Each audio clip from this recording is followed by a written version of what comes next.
ألف مرة. اللهم صل وسلم على سيدنا محمد افتح باب رحمة الله عدد ما في علم الله صلاة وسلاما دائما ملك الله وعلى آله وصحبه عدد كل ذرة ألف مرة. اللهم صل وسلم على سيدنا محمد افتح باب رحمة الله وعلى آله وصحبه عدد كل ذرة ألف مرة. الفاتحة. بسم الله الرحمن الرحيم. Ar-Rahmanir-Rahim Maliki Yawmiddin. Ihdinash shiratal mustaqim shiratal ladzina an'amta 'alaihim ghairil maghdubi 'alaihim waladdallin. Alhamdulillah. Wassalatu wassalamu ala Rasulillah habibina wa syafi'ina wa qurrati a'yunina wa maulana Muhammad wa ala alihi wa sahbihi ajma'in. Qala rabbi shrah li sadri wa yassir li amri wa hlul 'uqdatam min lisani yafqahu qawli, amma ba'd. Qala al-musannif rahimahullah wa nafa'ana bihi wa bi'ulumi fid dharain amin. Qala Ibnu Asbat rahimahullah, idza ta'abbada asy-syab qala syaitan li'awanihi unduru min aina mat'amuhu fa in kana mat'amuhu mat'ama su'in yaqulu da'uhu yat'abu wa yajtahidu faqad kafakum nafsah. Qala Ibn Ruslan fi Zubadihi wa ta'atun mimman haraman ya'kulu mithlul bina fawqa mawjin yuj'alu. Wa kana Sufyan Thawri rahimahullahu ta'ala yaqulu man tasaddaqa min haramin aw anfaqahu fi ta'atin fahuwa kaman yutahhiru thawbahu bil baul. Dikatakan bahwa seorang ulama dijuluki atau dipanggil dengan sebutan Ibn Asbat rahimahullah. Beliau mengatakan idza ta'abbada syab, apabila seorang pemuda itu beribadah, seorang pemuda itu beribadah, qala syaitan li'awanihi, maka syaitan itu akan mengumumkan kepada bala tentaranya. Syaitan itu akan menyampaikan kepada pasukan-pasukannya. Apa yang dia sampaikan? Unduru min aina mat'amuhu. Kalian lihat dari mana sumber makanan yang dia makan. Kalian lihat dari mana sumber makanan yang dia makan. Fa in kana mat'amuhu mat'amasu, apabila sumber makanannya yang dia makan itu adalah bersumber dari hasil yang haram, hasil yang jelek, hasil yang buruk, yaqulu, maka iblis mengatakan da'uhu, sudah tinggalkan, sudah, tidak usah diganggu, tidak usah diuji, tidak usah dipengaruhi. Yat'abu wa yujtahidu faqad kafakum nafsahu. Biarkan dia bercapek-capek, dia bersusah-susah, dia sungguh-sungguh ibadah, cukuplah dirinya sendiri yang menentukan akan diterima tidaknya ibadah yang dia lakukan. Itu pengumuman syaitan kepada bala tentaranya, kepada pasukan-pasukannya. Jadi ini adalah maklumat dari syaitan bahwa kita beribadah itu perlu berhati-hati, dan setan itu tidak pernah berbohong kalau dalam urusan menjerumuskan manusia. Setan itu tidak pernah berbohong dalam urusan menjerumuskan manusia. Jadi dia akan berkata jujur, dia akan berkata secara terus terang. Dan inilah yang mengakibatkan manusia itu akan semakin jauh kepada Allah Subhanahu wa ta'ala. Dalam kitabnya Ibn Ruslan, dalam kitab Zubad namanya, dikatakan wa ta'atun mimman haraman ya'kulu, satu ketaatan daripada seseorang yang dia makan makanan yang haram, mithlul bina fauqa maujin yuj'alu, itu seperti orang membangun satu bangunan di atas ombak. Satu ketaatan yang dibangun dari makanan yang haram itu sama dengan orang yang membangun satu bangunan di atas ombak. Kapan jadinya? Ya maka tidak pernah akan jadi. Artinya ibadah itu dia kerjakan, saat itu juga sia-sia.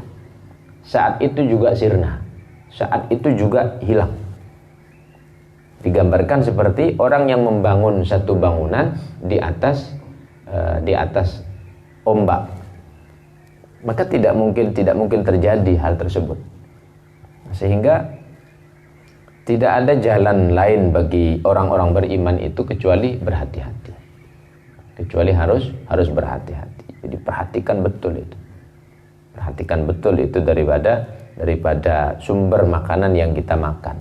Baik itu kalau sekarang berbuka, kemudian makan di waktu sahur, ataupun makan malamnya dan seterusnya, diperhatikan betul itu. Kalau Allah mengatakan puasa itu tujuannya apa? La'allakum tattaqun, supaya kalian menjadi orang bertakwa kepada Allah. Tujuan puasa itu.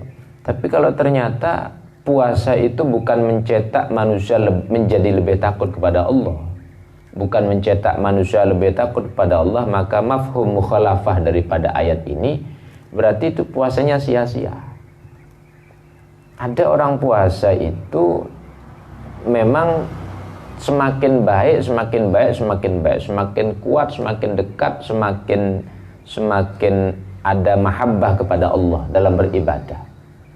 Tapi rupanya ada juga orang yang justru dia berpuasa tapi semakin jauh dengan Allah, melarang orang untuk beribadah, dirinya sendiri tidak beribadah dan melarang orang tidak beribadah.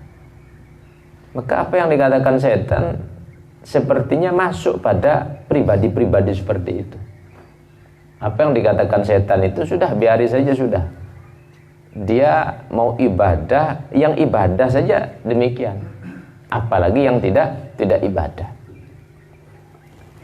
Kalau kita katakan puasa ini adalah Ramadan, ini adalah satu bulan, di mana bulan yang Allah katakan, Nabi katakan iblis itu diikat, dilempar, dibuang di laut. Iblis itu diikat, dibuang di laut. Artinya tidak ada sudah itu. Syaitan itu semuanya diikat, dibuang dia ke laut sampai nanti akhir Ramadan. Tapi kok ada manusia yang mereka ini lebih dahsyat daripada iblis. Melarang ibadah itu kan lebih dahsyat dari iblis ya. Iblis itu kadang tidak melarang dia ibadah. Iblis itu kadang tidak melarang, dibiari ibadah, cuman digiring supaya riya. Artinya iblis itu masih tidak melarang. Tapi ada manusia itu dia melarang. Dengan skenarionya, dengan caranya, bagaimana orang supaya tidak beribadah. Itu lebih dahsyat dari iblis itu. Lebih dahsyat dari iblis. Na'udzubillah min dzalik. Maka mudah-mudahan Allah lindungi kita daripada sifat-sifat yang seperti itu. Kalau di zaman Nabi SAW, pertama kali diperangi itu orang-orang munafik, bukan orang kafir. Pertama kali diperangi itu orang-orang munafik. Kenapa demikian? Karena orang munafik ini tampaknya dia saudara kita, tampaknya dia berdekatan dengan kita, tapi justru dialah yang membuka ruang untuk hancurnya daripada umat Islam, untuk retaknya bangunan ibadah itu. Itu orang-orang munafik. Maka di zaman Nabi yang pertama kali diperangi itu orang-orang munafik, bukan orang-orang kafir. Bukan orang-orang kafir, tapi orang munafik. Nah. Tetapi jika kita membahas pada bab ini, memang semua itu ada sumbernya. Semua itu ada sumbernya. Kemana sumbernya? Mungkin jadi ada keterkaitan dengan masalah ini. Tapi saya prasangka husnudzon, mungkin 80% ada keterkaitan erat dengan sumber makanan. 80% itu. Nah. Imam Sufyan Tsauri menyatakan bahwa man tasaddaqa min haram, barang siapa yang bersedekah dari harta yang haram, au anfaqahu, atau dia berinfak, fi ta'atin, dalam satu ketaatan, tapi dari barang yang haram, fahuwa kaman yutahhiru thawbahu bil baul, itu sama dengan orang yang dia mencuci bajunya dengan air kencing. Dicuci bajunya dengan air kencing. Kalau sorban ini saya cuci pakai air kencing satu drum saya kumpuli, air kencing satu kampung saya kumpuli, lalu saya cuci sorban ini pakai air kencing. Tampaknya bersih, tapi kalau pakai sholat tidak sah. Kenapa? Najis. Jadi kita cuci baju, cuci sarung, cuci kopiah pakai air kencing. Kelihatannya bersih, tapi kan najis. Tidak bisa dipakai ibadah. Nah kalau sudah najis tidak bisa dipakai ibadah, berarti ibadahnya tidak sah. Ibadah tidak sah. Ini satu gambaran bahwa begitu berbahayanya perkara ini kalau kita kait-kaitkan dengan ibadah. Doa itu tertolak. Bahkan dikatakan dalam satu riwayat, ini diriwayatkan oleh Imam Ahmad bin Hanbal dalam kitab Musnadnya dari Abdullah bin Umar bin Khattab radhiyallahu anhu. Man ishtara, qala Rasulullah sallallahu alaihi wasallam, man ishtara thawban bi asyrati darahim. Barang siapa yang beli baju, seorang membeli pakaian dengan harga 10 dirham. Wa fiha dirhamun min haramin. Dan dari 10 dirham itu ada 1 dirham. Kalau sekarang 10.000, 1.000 rupiah. 1.000 rupiah itu diambil dari yang haram, kecampuran rupanya.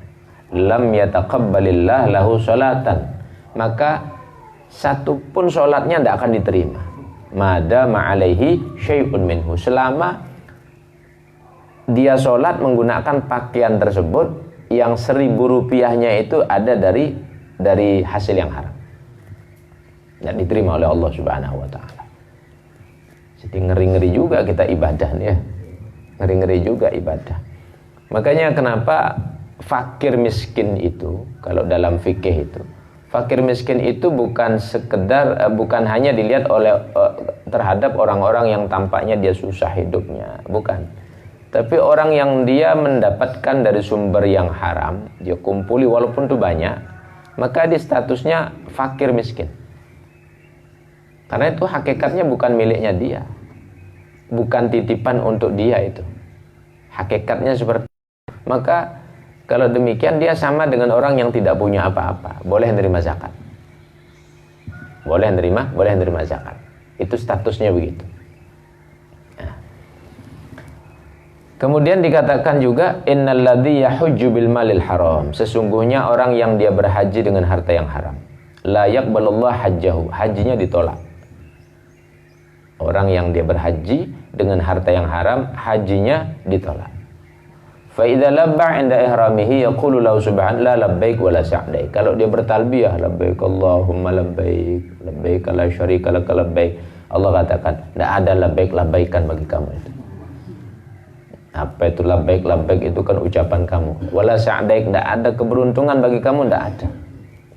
Zaduka haram, bekal kamu itu dari yang haram. Rahilatuka haram, ongkos kendaraanmu juga haram. Wa hajjuka ghairu mabrur, maka hajimu tertolak. Itu kalau kita menggunakan dari sumber yang haram. Maka dikatakan sama dengan orang membangun satu bangunan di atas ombak. Ya bagaimana? Ya tidak jadi-jadi. Kita pasang pondasi, habis itu ya sudah rapuh. Baru taruh pasir saja hanyut sudah. Taruh semennya hanyut. Taruh kayu walaupun besar, gelondongan besar, dibawa ombak kemana-mana, tidak jadi. Gambaran daripada satu ketaatan yang didasari dengan harta yang haram. Sia-sia. Ini kalau kita belajar begini kan sudah belajar tingkat tinggi ya. Artinya bukan lagi ya berbicara tentang fadilah atau semangat ibadah, tapi sudah berbicara ini kita sudah masuk ke dalamnya. Nah sekarang kira-kira masuk tidak syarat diterima? Kesana kita sudah mengarah ya. Jadi kalau bab puasa itu kita masuk bab puasanya orang-orang khusus. Kelasnya orang-orang khusus. Ibadahnya orang-orang khusus. Begitu syaratnya. Jadi kalau demikian berarti banyak orang masuk neraka. Memang Nabi menyatakan bahwa inna jahannam adna darokatin nar. Sesungguhnya neraka jahanam itu neraka yang paling bawah, tingkat neraka paling bawah. Wahya sukna usatil muslimin. Itu adalah tempatnya orang-orang Islam yang bermaksiat. Itu neraka jahanam. Artinya dia ibadah, tapi ibadahnya itu maksiat begitu. Ibadahnya maksiat. An Ibn Abbas radhiyallahu anhuma qala tulitu hadhil ayah ya ayuhan nas kulu mimma fil ardi halalan thayyiba. Dari Abdullah bin Abbas radhiyallahu anhuma, beliau mengatakan begini, bercerita, saya dibacakan ini ayat surah Al-Baqarah 168. Saya dibacakan ini ayat oleh Nabi Muhammad. Apa itu ayatnya? Ya ayuhan nas, wahai manusia, kulu mimma fil ardi halalan thayyibah. Makanlah daripada makanan yang halal, yang thayyib, yang ada di muka bumi ini. Makanlah daripada makanan yang thayyib. Lalu di saat ini ayat dibaca, Sa'ad bin Abi Waqqas, beliau berdiri. Seraya menyatakan begini, ya Rasulullah, ud'u Allah an yaj'alani mustajaban da'wah. Wahai Nabi, doakan saya supaya kalau saya berdoa ini diterima doa saya. Wahai Nabi, doakan saya supaya saya ini mustajabud da'wah. Nabi sederhana saja menjawab, ya Sa'ad, atib mat'amak takun mustajaban da'wah. Wahai Sa'ad, kamu bersihkan, baguskan makananmu. Wahai Sa'ad, kamu baguskan makananmu, maka doamu akan diterima oleh Allah. Tapi kalau makananmu itu tidak halal, maka doamu pasti ditolak oleh Allah Subhanahu wa taala. Ini pesan Nabi kepada Sa'ad bin Abi Waqqas. Jadi satu pesan yang jelas tapi sederhana tampaknya, sederhana tampaknya ini. Namun jika kita abaikan, ya maka sampai kapanpun ya tidak mungkin diterima doanya. Sampai kapanpun tidak akan diterima doanya. Karena kuncinya adalah pada makanan yang halal. Itu kuncinya. Maka dari beberapa penjelasan ini dapat kita simpulkan bahwa ibadah itu erat kaitannya dengan harta. Dan jangan disalahfahami bahwa ibadah itu hanya melulu pada sholat, puasa, haji, bukan itu saja. Justru mencari penghidupan yang halal itu bagian daripada ibadah. Karena itu pintunya. Mencari penghidupan yang halal itu bagian daripada ibadah. Itu pintunya itu. Ya, kalau pintunya sudah tidak benar, nanti yang lain tidak benar juga.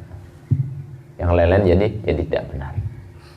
Nah, mudah-mudahan dengan kita membahas masalah ini, membahas daripada penjelasan-penjelasan ini, mengingatkan pada kita semuanya dan saya pribadi untuk menjadi hamba yang lebih berhati-hati lagi. Nah, tentu semua orang berharap ibadahnya diterima, puasanya diterima, sholatnya diterima, kemudian sodakohnya diterima. Maka mari kita renungkan, hidup ini kan berjalan terus, dan selama masih ada kesempatan berarti belum terlambat. Seandainya pernah ada yang keliru, ada yang salah, itu maklum ya. Itu merupakan fitrahnya manusia, mahal khata' wan nisyan. Maka itu perkara yang maklum. Ya, tetapi juga bukan dilupakan. Jangan dilupakan. Saya pernah berbuat salah begini, saya pernah berbuat. Nah, jangan dilupakan. Itu untuk bahan introspeksi kita. Cuman jangan dipikir terus. Jangan dipikir terus. Buka lembaran baru, apa yang harus saya lakukan berikutnya? Apa yang harus saya kerjakan berikutnya? Kalau sebelumnya tidak sholat, maka tutup lembaran itu, kita sholat yang baik. Sudah sholat, kemudian belum ikhlas, dijadikan lebih ikhlas. Sampai berharap mudah-mudahan ibadah itulah yang mengakhiri hidup kita nantinya. Maka berharap mudah-mudahan kita istiqomah sholat, istiqomah puasa, istiqomah mengaji, istiqomah berzikir seperti ini. Mudah-mudahan Allah akhiri hidup kita dengan husnul khatimah. Amin ya rabbal alamin. Al-Fatihah. A'udzubillahi minasyaitonir rajim. Bismillahirrahmanirrahim. rabbil alamin. Ar-Rahmanir Rahim Maliki yaumiddin. Iyyaka na'budu wa iyyaka nasta'in. Shiratal mustaqim. Shiratal ladzina an'amta 'alaihim ghairil maghdubi 'alaihim waladdallin. Bismillahirrahmanirrahim. Alhamdulillahi rabbil alamin. Muhammad wa 'ala sayyidina Muhammad. Rabbana fa'alna ma 'allamtana. Rabbi 'allimna alladhi yanfa'una. Rabbi faqihna faqih ahlana wa qarabatil lana fi mahal kutri wa nisawadzaka. Rabbi wafiqna fi ma taradi qawlana fi'lan karama warzuqil kulla halalan daiman wa akhirat ya ulama lana fi kulli syarr. Rabbana aslih lana kulla syu'un wa akram waqdi anna rabbana kulla diyun qabla an ta'tiyana rusulul manun waghfir wastur anta akraman satar. Allahumma a'inna ala dzikrika wa syukrika wa husni ibadatik. Rabbana taqabbal minna innaka antas samiul alim. Tub 'alaina innaka antat tawwabur rahim. Qabbal minna salatana, siyamana, qiyamana, ruku'ana, sujudana, tadarru'ana, wa tamim taqsirana ya Allah ya Rabbal alamin. Rabbana atina fid dunya hasanah wa fil akhirati hasanah wa qina adzabannar. Sallallahu alaihi wasallam Muhammad walhamdulillahi rabbil alamin. Al-Fatihah. Bismillahirrahmanirrahim. Shiratal mustaqim, shiratal ladzina an'amta 'alaihim ghairil maghdubi 'alaihim waladdallin.